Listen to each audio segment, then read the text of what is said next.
السلام عليكم ورحمة الله وبركاته. أهلا وسهلا بكم سيداتي سادتي في هذه الحلقة 12 من برنامج الأردو للعرب.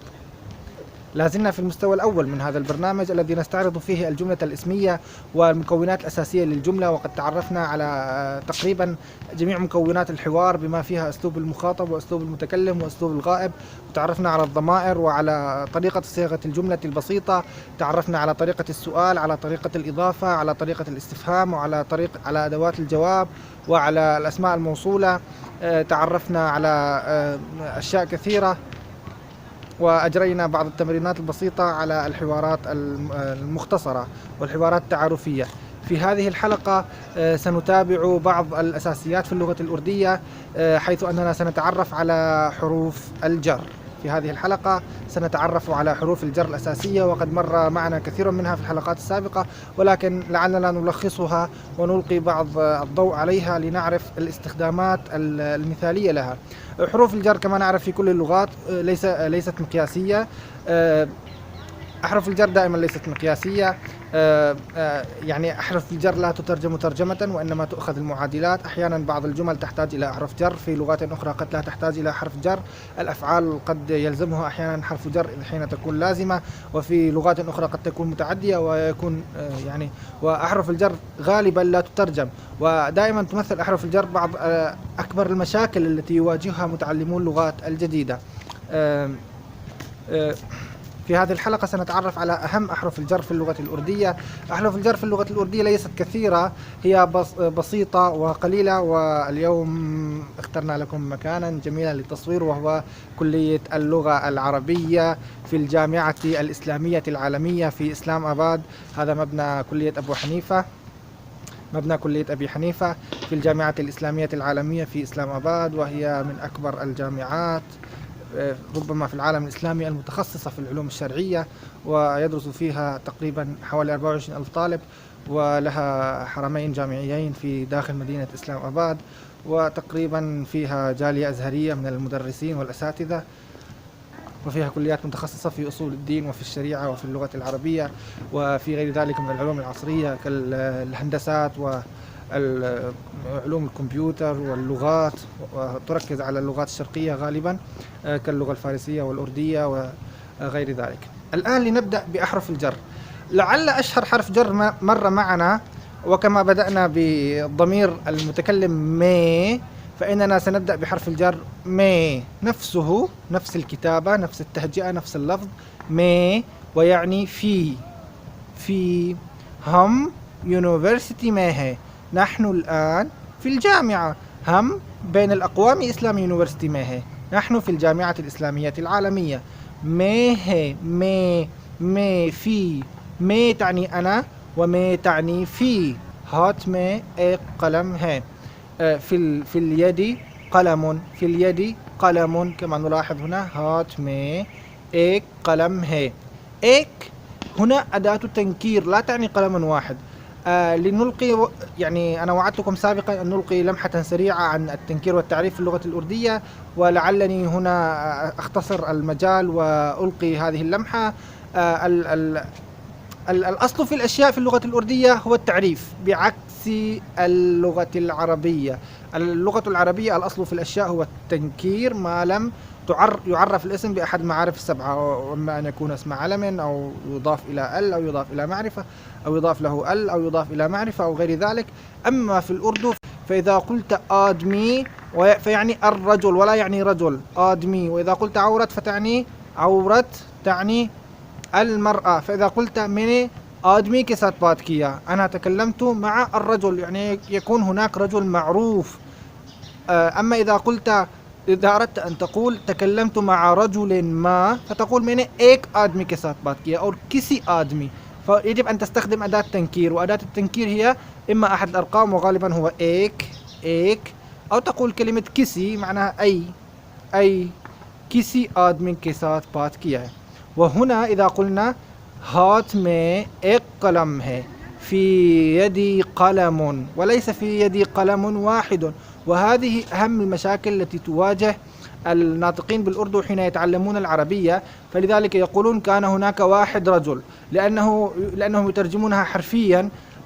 من الأردو يقولون إيك بندا أو إيك آدمي، فيقولون واحد رجل أو واحد نفر أو غير ذلك، وهذا خطأ، لأن واحد هنا أو إيك هي أداة تنكير وليست رقما. فإذا أردت أن تترجمها للعربية فقط تترجمها نكرة، لا يحتاج أن تترجمها لأنها هي أداة تنكير، والأصل في الأشياء العربية التنكير، فلا داعي لترجمة أداة التنكير. هذه لمحة موجزة. الآن ننتقل إلى الحرف الثاني من أحرف الجر، وهو سي. حرف الجر سي تعني حرف الجر سي له عدة معاني. إما يعني بي حرف الجر الباء، أو يعني من، أو له معاني أخرى قد ترد حسب يعني حسب مكانها في الجملة، ولكن غالبا هو يعني من ويعني بي. وقد يستخدم مع أفعال في العربية لا تحتاج إلى أحرف جر. مثلا إذا قلت أريد أن أسألك، في العربية أسألك هو فعل متعد، أما في الأردية فهو فعل لازم يحتاج إلى حرف الجر سي. فيقول من आपसे पूछना أريد أن أسأل منك. ولذلك عندما يتعلمون العربية يقول لك أريد أن أسأل منك، لأنه يترجمها ترجمة حرفية. إذا أردت أن تقول بسم الله الرحمن الرحيم، بسم الله، وترجمتها أبدأ بسم الله، فيقولون हम अल्लाह के नाम से शुरू करते हैं। बिस्मिल्लाह, अल्लाह के नाम से शुरू करते हैं. هذا مبنى ابن خلدون لعلوم الفلسفة والعلوم الإنسانية. إذا أردت أن تقول أنا أحب هذا الشيء من قلبي، मैंने उसको दिल से मोहब्बत करता हूँ, दिल से, من القلب, दिल से. الله के नाम से هنا بسم الله، أما दिल से جاءت من القلب، واحدة بمعنى بي وهنا से بمعنى من. وإذا أردت أن تحذر إنسانا من إنسان تقول له उससे احتياط करो, احذر منه، इससे احذر من ذاك، इससे احتياط أو احتراز أو خيال. تقول خيال بمعنى شرم كرو. لا نعم خيال كرو أو شرم كرو. استحي شرم هو الحياء. طيب إذا أردنا أن نقول على نقول بر. نحن أخذنا مثالا منذ قليل، قلنا لا ما أخذنا منذ قليل، الآن ألغيناه صح. المثال الآخر هو بر تعني على، بر يعني على. فإذا أنت أردت أن تقول على الرأس قبعة، सर पर एक टोपी है, सर पर एक टोपी है. टोपी قبعة، وقلنا أن إك هنا ليس حرفا وإنما هو أداة تنكير، فتقول على الرأس قبعة، سر هو الرأس، بر على، إك टोपी معناها قبعة है. درخت पर एक चिड़िया है, درخت पर एक चिड़िया है. चिड़िया هو الطير، चिड़िया برندا. صديقي تقولون برندا؟ ف يلا تشيريا هو الطائر، أو تقول برندا وهي الكلمة الفارسية، تشيريا هي الكلمة الهندية المستخدمة للطائر. درخت पर एक चिड़िया है, درخت पर एक चिड़िया है. هناك عصفور على الشجرة. درخت هي الشجرة، كلمة فارسية تعني الشجرة، هي مستخدمة في الأردو بنفس المعنى. मेज़ पर एक गिलास है, मेज़ पर एक गिलास है. هناك كأس على الطاولة. ليس كل أحرف الجر تستخدم سادة، تستخدم بسيطة هكذا وحدها.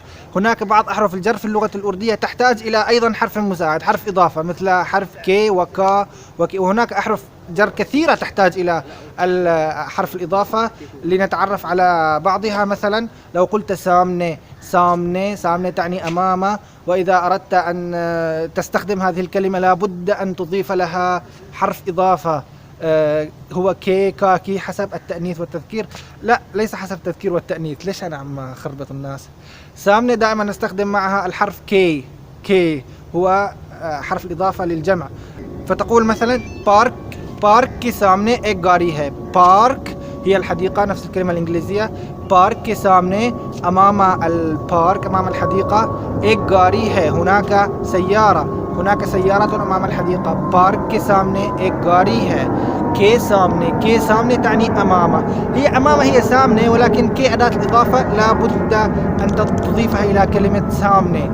मैं आपके सामने अर्ज़ करता हूँ, मैं आपके सामने अर्ज़ करता हूँ, अना उक़द्दिमु लकुम, उक़द्दिमु हाज़ा अमामकुम, आपके सामने अमामकुम अर्ज़ करता हूँ, अर्ज़ ही अर्द, अर्द और पेश करता हूँ, उक़द्दिम अर्द अअरिद हाज़ा अमामकुम, मैं आपके सामने पेश करता हूँ, अना उक़द्दिमु हाज़ा अमामकुम। الحرف الآخر هو तक यानी حتى यहाँ से उधर तक, من هنا से हुआ من वतक इला, من هنا إلى هناك, यहाँ से उधर तक, आपके लिबास पहनो चुराब से टोपी तक और टोपी से चुराब तक, आपके लिबास पहनो टोपी से चुराब तक, मिना القبعة إلى الجوارب, من القبعة إلى الجوارب. تك وسي من إلى من. وأحد أهم أحرف الجر هو مع، حرف الجر معه يأتي ظرف زمان وظرف مكان، هو ظرف، لكن في طبعا إذا اعتبرناه من أحرف الجر، إذا اعتبرناه من أحرف الجر، ففي الأردو كلمة سات سين ألف تاء هاء غير ملفوظة، تاء أم العينين، كيسات، وهذه أيضا تحتاج إلى حرف إضافة، لا بد أن تقول كيسات मेरी साथ معي، आपके साथ معك، उसके साथ معهم، तुम्हारे साथ معكم. فإذا أردت أن تقول له مثلا أعطني شايا بالسكر، تقول له मुझे चाय चीनी के साथ दे दो، मुझे चाय चीनी के साथ दे दो. أعطني شايا بالسكر، هنا جاءت معنى بي، لكن يعني هي بالأصل معناها مع، ولكن أحيانا تستخدم بمعنى بي. चाय के साथ मैंने उसके साथ आया हूँ، जितु معه मैंने أنا उसके साथ معه उसके साथ आया हूँ، जितु معه वो मेरे साथ पढ़ता था، लक़द दरस معي वो मेरे साथ पढ़ता هي درس. الجمل الفعلية سنفصلها لاحقا. पढ़ता था. الكلمة الأخرى التي تشبه سات هي كلمة باس وتعني عنده. ميري باس عندي، أملك I have، نفس كلمة have في الإنجليزية، عندي أو أملك أو لديها، لدي مثلا إذا أردت أن تقول لدي 3 وردات في يدي، मेरे पास 3 फूल है، मेरे पास 3 फूल معناها وردة ومثلها गुल. मेरे पास 3 फूल है، मेरे पास 3 फूल है، معي 3 وردات. मेरे पास आ जाओ تعال معي، मेरे पास आ जाओ. मेरे أنا معي، मेरे पास تصبح معناها معي. उसके पास معه، उसके पास जाओ اذهب معه. मेरे पास आ जाओ تعال معي. هكذا باس تعني مع. من أحرف الجر الأخرى نيتشه تعني تحت، نيتشه، وأيضا هذه تحتاج إلى حرف الإضافة كي. إمارة كنيتشه تحت المبنى، إمارة كنيتشه एक गाड़ी है، هناك سيارة تحت المبنى. إمارة كنيتشه मेरी नीचे تحتي، आपके नीचे تحتك، मेरे नीचे आपके नीचे، उसके नीचे، इमारत के नीचे. مثلا إذا قلت मेज़ के नीचे एक बिल्ली है، هناك قطة تحت الطاولة. मेज़ के नीचे، मेज़ هي الطاولة، के नीचे تحت एक बिल्ली هي القطة هرة. मेज़ के नीचे एक बिल्ली है، मेज़ के नीचे एक बिल्ली है. ومن أحرف الجر الأخرى براية وتعني لأجلي أو مخصص لي. فور هي الكلمة الإنجليزية فور من أجل، لي. براية مثلا إذا قلت ये مصلى براية خواتين، هذا المصلى للنساء. ये गाड़ी براية فروخت هي البيع، ये गाड़ी براية فروخت هذه السيارة للبيع. ये घर براية كراية के लिए नहीं. 3 منزلة घर براية كراية. بيت ب3 طوابق للإيجار. براية كراية هي الإيجار، وهي ربما كلمة عربية. الكراء كراية الإيجار. تين منزلة من 3 طوابق. تين منزلة، منزلة هي الطابق. تين منزلة جار، منزل ب3 طوابق. كراية كيلية للإيجار أو براي كراية. الآن وصلنا إلى كيلية. كيلية هي ربما تجدونها في عنوان هذا البرنامج، أربون كيلية. أربون لأن قلنا أن الاسم هو العرب، لكن المفروض أنه اسم جنس، لكن هم يجمعونه، فإذا أرادوا أن يجمعوا العرب إذا جاء بعده كي فإنهم يستخدمون هذه الصيغة عربو، عربو، كرسيو، لركيو، هكذا. إذا جاء بعده حرف جر دائما إذا وقع الاسم الجمع اسما مجرورا يستخدمون هذه الصيغة الواو والنون، الجمع بالواو والنون. وإذا كان لا يتبعه حرف جر يستخدمون الجمع بالألف والنون. يعني إذا نجمع لركي البنت على لركيان، إلا إذا تلاها حرف جر فإننا نجمعها على لركيون. عربو أردو، عربو كيلية، الأردو للعرب. يبيغام أسكيلية، هذه الرسالة له أو هذا الخبر له. يبيغام أسكيلية، أسكيلية، أسكيلية. بقي هناك بعض أحرف الجر مثل كيترة، كيترة، مثل. فتقول مثلا आपके चेहरा चांद की तरह है، وجهك مثل القمر. चांद की तरह هي كلمة العربية طرح، طرح، الطرح، المثل، الشبه، لكن هي تستخدم بمعنى مثل. كيترة بمعنى مثل. मेरा बेटा मेरी तरह وهي مؤنثة، فتقول मेरा बेटा मेरी तरह काम करता है। ولدي يفعل مثلي. मेरी तरह नमाज पढ़ो। صلوا كما رأيتموني أصلي. मेरी तरह مثلي نماز، صلاة. पढ़ो صلوا يعني اقرأوا الصلوات، يعني مثل الإنجليزية say prayers. فتقول मेरी तरह نماز पढ़ो أي أدوا صلاتكم مثلي.